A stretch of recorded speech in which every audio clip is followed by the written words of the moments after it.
Donc on commence aujourd'hui avec Hélène Beaupère, qui est directrice de l'ADAV, l'Association départementale des Amis des Voyageurs, qui donc, comme son nom l'indique, s'intéresse à toutes les questions de nomadisme, j'ai envie de dire peut-être de manière globale, enfin du moins lié à ce terme des gens du voyage. Et justement, ça a été un peu notre souci de se dire, il y a un an, il a beaucoup été question de ce sujet-là, dans la passion de l'actualité, de se dire on y revient un an après, justement en dehors d'une logique de passion, pour essayer de remettre de la précision, de la complexité sur un sujet qui le mérite peut-être plus que dans une logique pure d'actualité, de voir que c'est peut-être pas aussi simple de tout point de vue qu'on peut le penser de prime abord. Donc merci beaucoup Hélène Beaupère d'accepter d'ouvrir le bal, le feu, sur ce sujet aussi un peu compliqué. Merci. Merci Damien, et puis bonjour à chacune et chacun d'entre vous. Donc on a peu de temps à passer ensemble, mais mon ambition en tant que membre du C2D, dans le travail que je fais avec les autres personnes impliquées dans cette dynamique-là, mon ambition, c'est le partage et apporter des précisions pour que on connaisse mieux une question, pour mieux de la place qu'on occupe la traiter. Et cette question, c'est la question des gens du voyage, qui est, je dirais, souvent très maltraitée ou empreinte de beaucoup je dirais, de représentation, parfois de manipulation, et puis également d'affect, si vous voulez, puisque, parlons des représentations, si vous faites un radio-trottoir, vous aurez toujours les mêmes images. Oui, les gens du voyage ne travaillent pas, ils ont de belles voitures, ils ont de belles caravanes, mais pourquoi ils ne s'intègrent pas, etc. Ça, c'est du côté, la plupart du temps, des questions qu'on entend un petit peu partout. Du côté des gens du voyage, mais pourquoi on ne nous reconnaît pas? Il y a 50 ans, on nous a mis dans des camps d'internement pendant la guerre. Les gadgets, c'est-à-dire les non-tziganes, sont racistes, etc. Donc vous voyez qu'on est d'emblée dans un environnement qui est soumis à des passions, des représentations, et qui font obstacle, tous ces éléments font obstacle à un abord et un traitement de cette question, pas de cette problématique, parce que souvent on dit la problématique des gens du voyage. Non, c'est une question de société, comment une société sédentaire, avec une histoire sur un territoire, fait sa place à un groupe qui vit différemment, et notamment qui historiquement était un groupe mobile. Voilà, donc ça c'est un certain nombre de questions. Des représentations font obstacle à un traitement de cette question, mais aussi notre conception, je dirais, de républicaine de l'intégration. Là, revenons un petit peu, on va parler des gens du voyage, mais on va parler aussi de la société, de l'histoire de la société française et de notre conception de la République, qui est une république liberté, égalité, fraternité. On sait très bien aussi que la question de la diversité, selon qu'on se place d'un côté ou de l'autre, on dit ah, mais c'est inclus dans liberté, égalité, fraternité. On s'aperçoit que sur la question de la diversité, c'est pas si simple que ça. Et donc là, on est aussi avec un groupe qui renvoie à la question de la diversité. Et également, il y a une histoire et des relations qui se sont tissées plus ou moins facilement avec les gens du voyage et qui pèsent très régulièrement dans l'abord de cette question, du côté de la société et du côté du groupe des gens du voyage. Et le traitement difficile, si vous voulez, parfois de cette question fait que on peut observer des replis communautaires. C'est-à-dire quand des personnes ne s'en sentent pas forcément accueillies ou acceptées telles qu'elles sont, elles peuvent avoir tendance, et ça c'est une tendance observée très souvent, c'est le repli communautaire. Et donc il y a aussi ces éléments, il me semblait important de les mettre en introduction pour bien comprendre cette question. Alors je vous proposais, après je pense que ça un temps d'échange vos attentes sont importantes. Donc je pensais parler qui sont les gens du voyage, parce que vous allez voir déjà dans la définition de ce mot, c'est déjà très compliqué. Parler des gens du voyage et de l'urbanité, puisqu'on est en communauté urbaine avec des gens du voyage qui vivent dans les communes de la communauté urbaine de Bordeaux, et de voir après quelles sont les réponses publiques qui ont été organisées, quel type de réponses publiques, et puis après peut-être parler de quelques exemples qui sont donc mis en place sur les communes de la Cube, et qui sont des réponses construites avec les familles, avec les élus, avec les partenaires, etc. Et puis après, vous laissez la parole. Voilà, je vais essayer de parler environ vers 1 heure pour laisser du temps à l'échange. Et vous, les attentes que vous avez, de la place que vous occupez, le questionnement. Donc, gens du voyage, ce mot. Donc, gens du voyage, c'est un mot qui est nous on dit que c'est un mot valise, parce qu'il inclut des réalités très différentes, et c'est un mot qui est repris aujourd'hui par les politiques publiques. On dit les politiques concernant les gens du voyage. Mais dans les gens du voyage, nous allons retrouver des personnes qui sont d'origine tzigane. C'est-à-dire qui appartiennent au monde tzigane. Là aussi, le monde tzigane pris en termes génériques. Ce terme, pas se rapportant à une ethnie, mais en termes génériques. Aujourd'hui, ce terme qui est suppléé par un autre terme qui est le terme Rome, parce que quand on parle des politiques européennes, on parle des politiques concernant les Roms. Alors que très souvent, pour nous, Français, quand on dit Rome, on entend tzigane d'Europe de l'Est. Mais les politiques européennes, elles parlent des 8 à 10 millions de personnes qui se trouvent principalement, effectivement, dans les pays d'Europe de l'Est, mais qui sont d'appartenance et d'identité. Le terme, c'est tzigane aussi, si vous voulez. Donc, on va retrouver... Les personnes qui s'appellent gens du voyage en France sont des personnes donc, qui sont d'origine tzigane. Et dans les familles d'origine tzigane, nous allons retrouver des familles gitanes, des familles roms, des familles manouches, des familles sinté, selon les lieux où ces familles, depuis le départ de l'ouest de l'Inde, en gros le XIe siècle, il y a eu des migrations de ce peuple qui, selon les lieux où il s'est installé et les lieux où il a vécu et les groupes familiaux qui ont vécu, s'est partagé entre des familles gitanes qui étaient plutôt sur le pourtour méditerranéen, des familles manouches qui étaient plutôt en Allemagne. Et très souvent, les noms des familles manouches ont des consonances allemandes. C'est les familles Ziegler, Reinhardt, Winterstein. Je ne trahis rien en disant, parce que c'est tellement de grandes familles, si vous voulez. C'est comme si je disais Durand, Dupont. Je ne trahis pas les gens et je ne désigne pas des gens. Et donc, on a également des familles. Alors, les familles Sinté, c'est les familles qui sont des familles manouches, mais qui ont plutôt vécu dans le nord de l'Italie, dans le Piémont.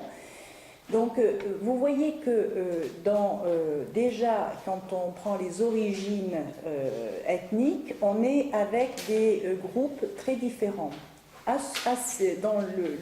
Dans les gens du voyage, on inclut aussi des personnes qui sont d'origine sédentaire, qui sont normands, bretons, etc., mais qui depuis des dizaines d'années ont pris la route et le mode de vie du voyage. Il y a beaucoup de familles qui avaient le mode de vie du voyage, l'économie, la structure familiale de gens du voyage et qui se désignent et s'identifient gens du voyage.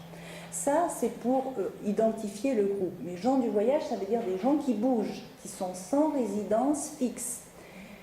Et on s'aperçoit que la société française désigne aussi gens du voyage, des gens qui ne circulent plus, qui sont sédentaires ou semi-sédentaires. Donc vous voyez déjà la complexité de ce mot, parce que personne ne met la même chose sous ce mot. Si vous allez à la préfecture, on va vous dire, mais les gens du voyage, madame, ce sont des gens qui ont des livrets et carnets de circulation, c'est-à-dire qui sont sans résidence fixe, et du fait d'être sans résidence fixe, ont des papiers administratifs différents. Ils peuvent et ils ont droit à avoir une carte d'identité, puisque la majorité d'entre eux sont français, mais ils ont un titre qui est obligatoire, qui est discriminatoire, notamment au regard du droit européen, toute personne qui est sans résidence fixe en France a l'obligation d'avoir un titre qui s'appelle le livret ou le carnet de circulation. Ce titre est délivré par les préfectures, il a une validité de 5 ans pour les personnes qui ont une activité ambulante et il a une validité de 3 mois pour les autres personnes. Donc vous voyez dans ce terme gens du voyage, on désigne des personnes, je dis souvent des familles, parce que souvent les personnes sont structurées autour de familles. Si dans la société française on est une société d'individus, la plupart du temps chez les gens du voyage, la structuration se fait à partir d'un groupe familial et de la famille. L'unité est la famille, ce n'est pas l'individu. Donc aujourd'hui, on compte environ 450 000 personnes en France qui sont désignées gens du voyage. Il y a environ 13 000 à 15 000 personnes en Gironde. Et donc, je pense environ la moitié vivent sur les communes de la communauté urbaine de Bordeaux, puisque c'est à peu près la même proportion que pour les habitants entre le département et la commune, et la communauté urbaine. Donc parmi les gens du voyage, vous allez trouver, donc vous voyez il y a une ambivalence très nette d'appeler gens du voyage. Est-ce qu'on appelle des gens du voyage par rapport à leur mode de vie, par rapport à leur origine ethnique, par rapport à leur statut administratif? Tout ça c'est très mélangé. Parmi les gens du voyage, vous allez trouver des personnes qui circulent et qui circulent tout le temps. On les appelle les grands voyageurs, c'est-à-dire qui ont une activité la plupart du temps pour circuler tout le temps en France ou en Europe. Il faut obligatoirement avoir une autonomie économique. Et là, chez les grands voyageurs, on va retrouver les gros commerçants, les cirques, des gens qui sont structurés très souvent autour d'une activité. Les grands voyageurs, qu'ils soient d'origine ethnique, tsigane, ou des voyageurs d'origine française ou européenne, mais pas tsigane, sont des personnes peu nombreuses aujourd'hui. Les grands voyageurs, comme on les appelle, et les territoires sont peu concernés, si ce n'est lors de grands passages ou de grands rassemblements. Donc là, les territoires sont concernés par l'arrivée massive d'un nombre important de caravanes. C'est le cas dans l'actualité aujourd'hui. Des familles qui se sont installées sur les terrains des îles. Voilà. Là, on est avec des voyageurs, gros commerçants qui se déplacent. Donc, c'était environ 200 caravanes et qui se déplacent pour leurs activités et qui bougent beaucoup sur l'ensemble de la France, voire en Europe. La partie des personnes les plus représentées aujourd'hui en France, je dirais, ce sont les semi-sédentaires. C'est-à-dire, c'est des gens qui sont dans l'entre-deux un petit peu. À la fois, ils sont mobiles, ils se déplacent avec les caravanes, et ils ont une partie de l'année où ils ont un ancrage territorial. Alors, cet ancrage territorial, souvent historique, c'est-à-dire il y a des gens, ils disent on est bordelais ou on est toulousain, etc., alors que ce sont des gens du voyage. Mais il y a un ancrage historique, ils ne tombent pas du ciel, ils sont sur le territoire. Je crois que c'est dès le XVe siècle qu'on voit apparaître en France les tziganes, et la littérature relaie des situations où il y avait des tziganes à cette époque-là. Donc beaucoup de gens du voyage aujourd'hui ne sont pas arrivés hier sur le territoire français. Ils sont parfois de nationalité française de façon plus ancienne que certains d'entre nous, de certains de nos propres familles. Donc des gens qui sont semi-sédentaires, qu'est-ce que ça veut dire? Ça veut dire qu'une partie de l'année, les gens vivent en caravane et circulent. Ils circulent soit pour des raisons économiques, ils circulent pour des raisons de santé, ils circulent pour des raisons de famille, ils circulent pour des raisons donc j'ai dit économique, santé, religieuse également. Et une partie de l'année, ces familles, elles vont avoir un ancrage territorial. Et cet ancrage territorial, on le voit très souvent, et après la période des vendanges, jusqu'environ à la période de mars-avril. Et là, les familles vont solliciter des espaces pour stationner la caravane. Quand elles ont la possibilité économique d'avoir acheté un terrain, elles vont le stationner sur le terrain qu'elles ont acheté. Soit le terrain est constructible et parce que la famille était aisée, elle a pu acheter un terrain constructible aux normes, etc. Soit la famille n'avait pas forcément les moyens d'acheter ce terrain, elle a acheté la plupart du temps un terrain non constructible en zone agricole, etc., qui n'est pas équipable, etc. Et les autres familles qui n'ont aucune de ces possibilités, elles vont solliciter les communes, elles vont mettre la caravane et elles vont stationner la caravane. Au fil des années, donc ça c'est la deuxième catégorie de gens différents des grands voyageurs, et la troisième catégorie c'est des familles gens du voyage qui, du fait ont perdu un petit peu l'identité du déplacement et du voyage et se sont sédentarisés. Alors là aussi, plusieurs cas de figure dans la sédentarisation. Il y a des familles qui vont faire disparaître la caravane, qui vont s'installer en maison, en appartement, voire ne plus dire qu'ils sont gens du voyage, même s'ils gardent des liens avec leur famille, etc. Il y a des gens qui vont s'installer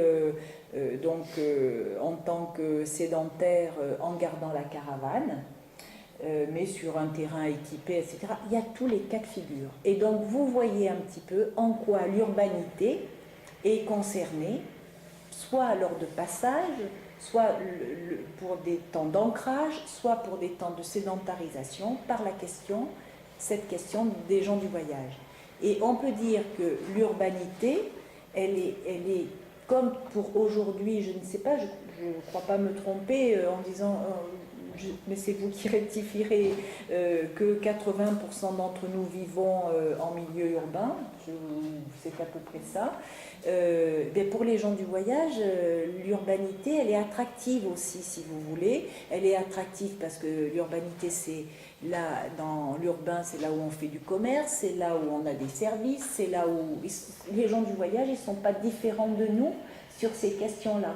Il n'empêche que ce mouvement, que à la fois les milieux urbains ont grossi et donc on rejoint les lieux de la périphérie où étaient des gens du voyage qui s'installaient, qui stationnaient leurs caravanes, qui s'installaient ou qui se sédentarisaient ou qui passaient, qui étaient tranquilles. Ce double mouvement d'attractivité d'un milieu urbain et puis du milieu urbain qui rejoint la périphérie fait que, eh bien, il y a des questions qui ne sont pas si faciles dans le vivre ensemble avec les gens du voyage. Et c'est pour ça qu'un certain nombre de frictions, d'incompréhensions, de difficultés apparaissent autour de l'accueil, de l'habitat. Et ça va me permettre de faire la transition avec les politiques publiques. C'est ce qui fait qu'en 2000, alors déjà en 1990, il y avait eu un article 28 de la loi Besson qui avait prévu que les communes de plus de 5000 habitants devaient avoir des aires d'accueil pour accueillir les gens du voyage. 10 ans après, il y avait moins de places. Parce qu'il y avait quand même des communes qui avaient créé des aires, et en 2000, il y avait moins de places sur les aires d'accueil que lors de 1990. Donc il y a eu une deuxième loi, qui est la loi Besson, donc, qui prévoyait, là c'est une loi vraiment particulière sur l'accueil et l'habitat des gens du voyage, qui prévoyait que dans chaque département, il y a un schéma départemental d'accueil et d'habitat pour les gens du voyage, que les départements, donc ces schémas seraient co-signés par Monsieur le Préfet, Monsieur le Président du Conseil Général, que les communes inscrites à ce schéma, c'est-à-dire toutes les communes de plus de 5000 habitants, mais toutes les communes inscrites au schéma devaient créer une aire d'accueil pour les gens du voyage sur les communes désignées au schéma. Donc, et parallèlement était fait état d'accompagnement pour la scolarisation des enfants, pour les activités économiques des parents, etc. Il n'y avait pas que la question habitat, mais la question habitat, elle était centrale. Donc cette question, elle a été, donc dans notre département, il y a eu un premier schéma en 2003 qui avait donc une existence de 6 années. Ce premier schéma a créé quand même, a mis en travail, si vous voulez, la question de la mise en place d'aires d'accueil dans le département. À ce jour, il y a 23 aires d'accueil, dont je pourrais, si ça vous intéresse, vous laisser l'ensemble des adresses et puis les lieux. Sur la communauté urbaine de Bordeaux, il y en a 1, 2, 3, 4, 5, 6, 7, 8, 9, 10, 11, si mon document est précis. Et il y a, oui, je crois qu'il est actualisé, 11 aires d'accueil sur la communauté urbaine de Bordeaux. Était prévu également dans ce schéma des aires de grand passage et de grands rassemblements. De grand passage, il y a l'aire de Tourville sur la communauté urbaine de Bordeaux. Et grand rassemblement, longtemps ça a été le parking de la foire, parce que grand rassemblement, ça peut être jusqu'à 800 caravanes. Grand passage, c'est entre 50 et 200, et c'est pour des périodes limitées. C'est deux notions, c'est pour des temps limités. Les aires d'accueil, la législation prévoit qu'elles accueillent les familles au maximum 9 mois, c'est-à-dire la loi prévoit 5 mois, renouvelables jusqu'à 9 mois pour le temps de la scolarisation des enfants. Donc normalement, les aires d'accueil devaient être des lieux de passage. Comme il y avait beaucoup de gens qui étaient des semi-sédentaires et qui étaient dans la période, rappelons-nous, de la période de vendange jusqu'au mois d'avril-mai, donc dans cette période d'ancrage territorial, les familles, comme il y avait un nombre de places inférieur à la demande, quand elles avaient des places, elles ne les quittaient pas, parce que si elles les quittaient, elles les perdaient. Donc on a vu un phénomène qui est une forme de sédentarisation pendant cette période sur les aires d'accueil, c'est-à-dire il y a des aires d'accueil dans le département où les gens s'installent et sont toujours les mêmes familles qui reviennent. Et là, c'est un nouveau besoin, une nouvelle demande, c'est de répondre en termes d'habitat à la sédentarisation. Et parlons du nouveau schéma qui est actuellement élaboré mais qui n'est pas signé. Donc il y a un nouveau schéma qui va apparaître très prochainement, que vous pourrez vous procurer soit au service de l'État, soit au service du département, et là bien sûr à la CUB, et je pense il sera en ligne.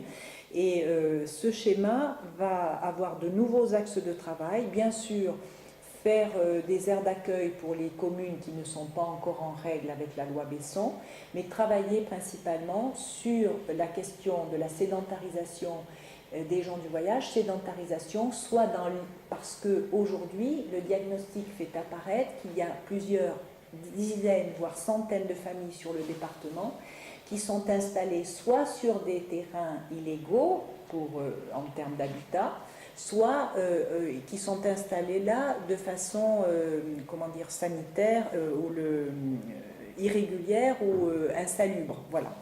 Donc, et je crois pas me tromper en parlant sur l'ensemble du département, on est plus près de 700 situations familiales, hein, pas 700 situations individuelles.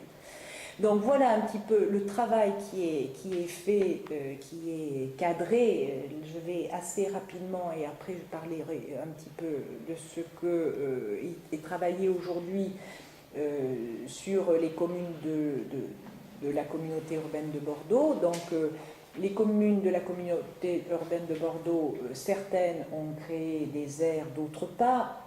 On peut regretter, si vous voulez, que très souvent, mais ça c'est à nous interroger, très souvent les aires, elles sont très souvent renvoyées à la périphérie de la commune. Elles sont renvoyées parce que cette question, le vivre ensemble, il n'est pas si simple que ça, il faut être honnête.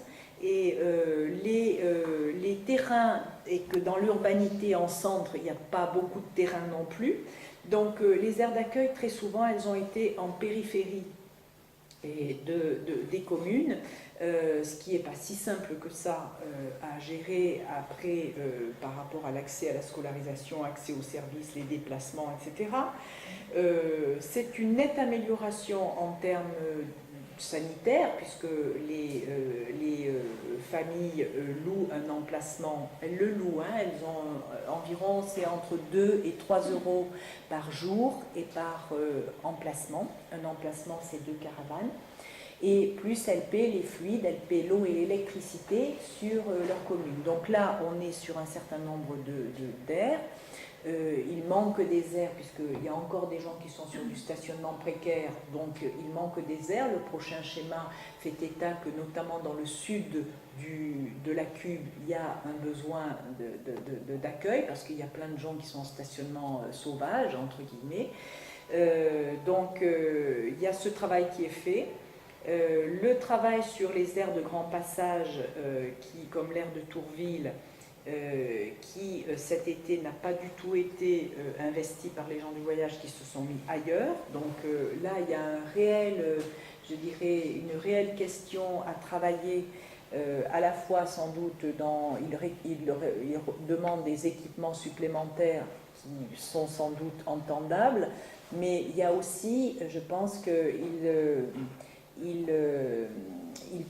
ils ont l'impression, dans l'urbanité qui se développe, de perdre de la liberté.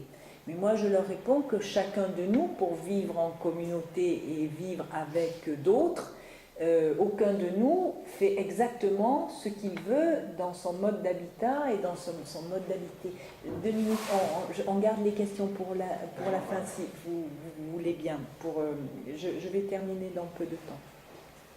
Et par contre, donc, a été travaillé sur plusieurs communes de la communauté urbaine de Bordeaux, la question de la sédentarisation. Donc, il y a plusieurs exemples dont je peux vous parler parce que nous y avons travaillé aux côtés des élus, aux côtés des équipes, dans des équipes pluridisciplinaires. Je ne cache pas que ces questions, elles sont délicates, elles sont complexes.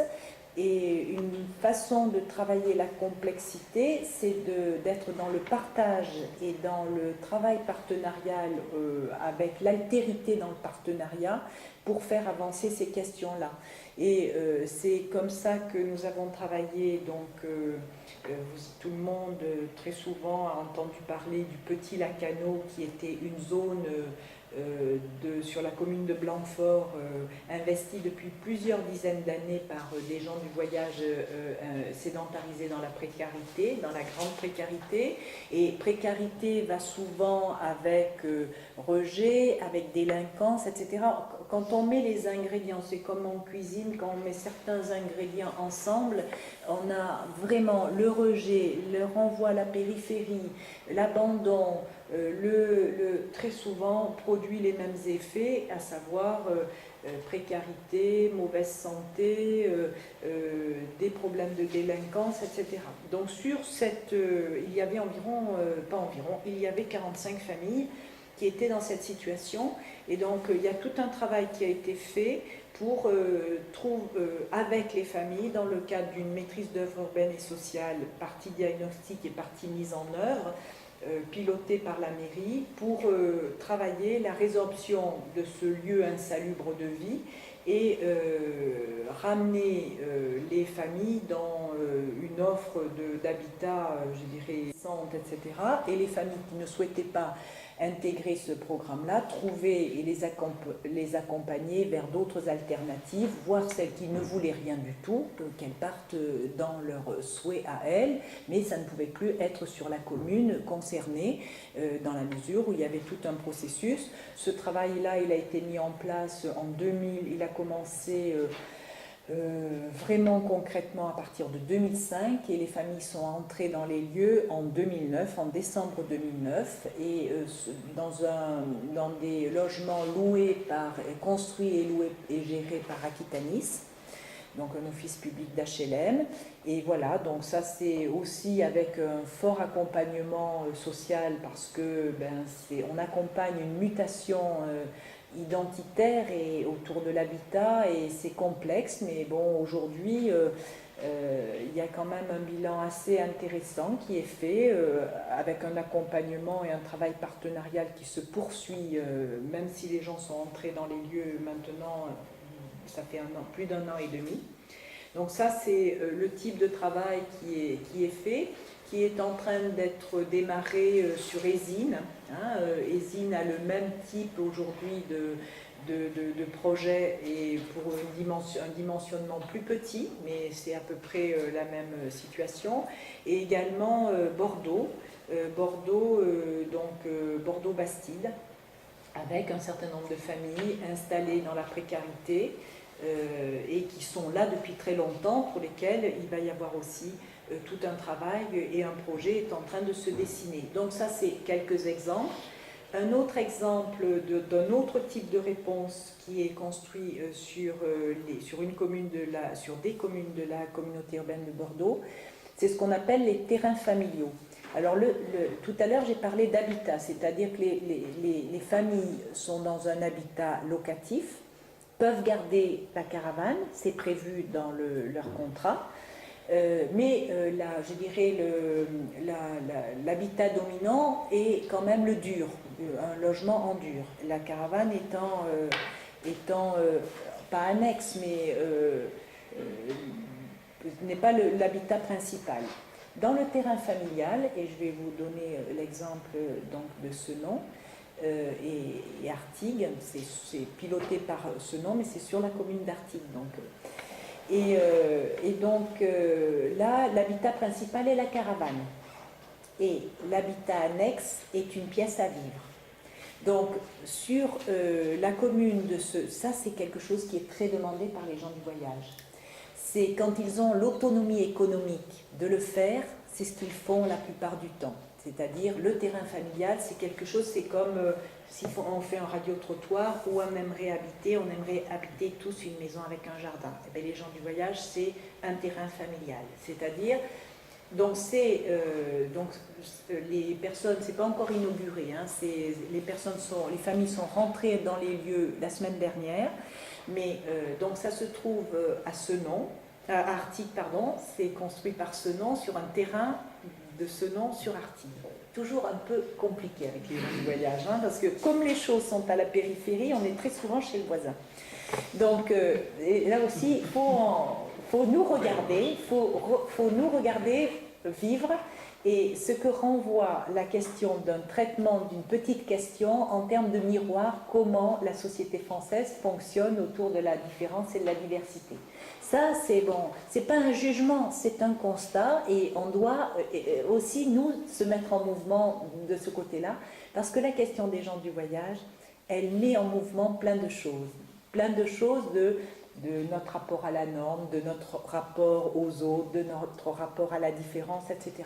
Alors pour continuer sur la question de ce nom, donc à ce nom, il y avait un certain nombre de familles qui étaient installées dans la précarité depuis très longtemps.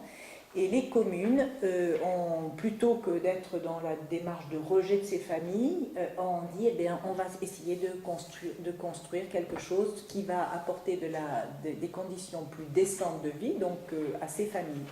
C'est un travail qui s'est fait avec les familles, bien sûr avec différents acteurs dont notre association, qui a toujours une petite place justement dans tout cet accompagnement. Et à ce jour, donc, il y a 12 lots, 12 unités. C'est assez joli, je trouve. Enfin, vous pourrez, si vous avez envie d'aller voir, c'est donc des petites maisons avec une pièce à vivre et des commodités, bien sûr, qui ont respecté un certain nombre de choses. Et puis, la possibilité de mettre 2 caravanes sur l'unité. Les familles vont payer un loyer. Et pour avoir travaillé aussi au niveau des normes, etc., ces familles vont ouvrir droit à la location logement, ce qui n'est pas le cas de la caravane. J'ai oublié de dire que la caravane, aujourd'hui, n'ouvre pas droit à la location logement parce qu'elle n'est pas reconnue comme un habitat. Mais il n'empêche qu'elle n'est pas reconnue comme un habitat, mais en octobre prochain sera exigible de la part de toutes les personnes qui vivent en résidence mobile une taxe sur les résidences mobiles de 150 € par résidence, par caravane. Ce n'est pas encore mis en place, c'est une nouveauté du plan de finances. C'est pas du plan de finances, voilà, c'est quelque chose qui a été voté, je pense, il y a environ 2 ans, mais qui est mis en place maintenant cette année. Donc, caravane n'est pas un habitat, mais n'ouvre pas droit à la location logement. Une taxe est exigible pour cette caravane. Et pour la question du projet terrain familial, ce qui a été intéressant, c'est que pour avoir travaillé depuis le début sur ce projet avec la réglementation, on a pu justement, je pense que c'est à titre dérogatoire, mais grâce à la pièce à vivre, permettre à ces familles d'ouvrir droit à la location logement quand elles en ont besoin, bien sûr, parce que parmi elles, par exemple, il y a des familles qui dépassent le plafond parce qu'elles travaillent et qui n'auront pas droit à la location logement. Il n'est pas question de faire... Voilà un petit peu comment est concernée la communauté urbaine, les communes de la communauté urbaine autour de la place dans l'urbanité, de l'habitat des gens du voyage. Alors je n'ai pas parlé, parce que ça mériterait vraiment un travail différent de la question des Roms, parce que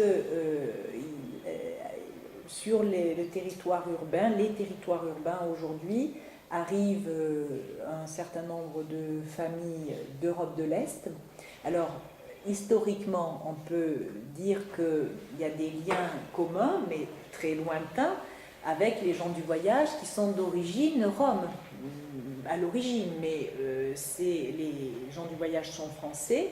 Les familles roms qui viennent sur le territoire sont des familles migrantes, européennes migrantes, qui, la plupart du temps, viennent de 2 pays principaux, qui sont la Roumanie et la Bulgarie. Que ces familles, elles sont arrivées relativement récemment par rapport aux autres familles, qu'elles ont un statut de migrants européens, avec une particularité, notamment au regard de l'accès au droit au travail, des autorisations nécessaires et des conditions restrictives pour les gens qui viennent de Roumanie et de Bulgarie. Pas des Roms en général, mais la plupart des gens qui viennent sont d'origine rome. Voilà. Et si on parle de 450 000 personnes en France qui sont gens du voyage, il y a environ 15 000 personnes, c'est les chiffres qui sont avancés, 15 000 personnes qui sont roms sur le territoire français. Sur la communauté urbaine de Bordeaux, on parle de 450 à 600 personnes qui sont dans les squats, qui se retrouvent dans les squats très souvent, principalement dans 3 ou 4 squats sur la communauté urbaine de Bordeaux dans différents lieux. Mais voilà, j'en parle à la fin pour dire que c'est une question qui à la fois ressemble à la question des gens du voyage dans les questions qu'elle pose à l'urbanité, mais qui n'est pas la même question. Parce que d'un côté, les gens du voyage, on a des gens donc, avec des droits sociaux de nationalité française qui ont une histoire sur le territoire français et avec autour de l'économie, autour de la scolarisation, etc. Même si c'est compliqué, il y a une histoire et il y a des liens qui sont tissés. D'un autre côté, il y a des personnes qui arrivent récemment, qui n'ont pas de droits, ils ont des droits, mais des droits d'Européens, pas des droits en termes de sociaux, protection sociale au niveau de la France, ou des situations beaucoup plus transitoires, des gestions et des protections transitoires, et des personnes qui n'ont pas aussi les habitudes de vie, les relations. Donc, c'est deux questions qui sont assez différentes à traiter. Voilà.